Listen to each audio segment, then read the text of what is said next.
শান্তিপূর্ণভাবে এই জায়গা থেকে ছেড়ে দেবেন। আপনারা বেআইনি ভাবে এখানে জমায়েত হয়েছেন, আপনারা শান্তিপূর্ণভাবে এই জায়গাটাকে ছেড়ে দেবেন। আমরা পুলিশের সিপি জয়েন্ট সিপিকে আমরা মেল করেছিলাম যে আমরা 20 তারিখ থেকে কলকাতাতে একটা ওবিসি যে নতুন ওবিসি ওয়াকফ সংশোধনী আইন 2025 বাতিলের দাবি নিয়ে ওবিসি নিয়ে যে পিছড়ে বর্গের হিন্দু আর মুসলমানদের মধ্যে যে জলঘোলা চলছে, প্রকৃত পিছড়ে বর্গের হিন্দু প্রকৃত পিছড়ে বর্গের মুসলমান যে ওবিসি থেকে বেনিফিট পাবে সেটা পাচ্ছে না, বারবার কোর্ট হয়ে যাচ্ছে।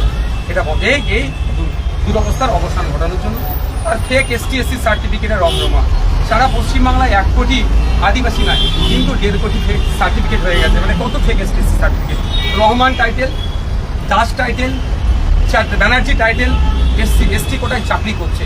এই অর্থাৎ ফেক ST/SC সার্টিফিকেট বাতিল করতে হবে এই দাবি নিয়ে। আর পরিযায়ী শ্রমিকরা ভিতর রাজ্যে যেভাবে আক্রান্ত হচ্ছে এটা বন্ধের দাবি নিয়ে। এবং পরিশেষে যেটা গুরুত্বপূর্ণ বিষয়, আজকে নাগরিকরা SIR নিয়ে আতঙ্কিত। বিহারে আমরা দেখলাম জ্যান্ত মাকে ভোটার লিস্ট থেকে নাম কেটে দিচ্ছে।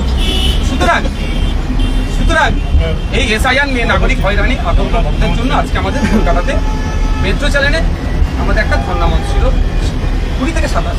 আজকে যখন আমরা তিনসুলতান থেকে বার হচ্ছিলাম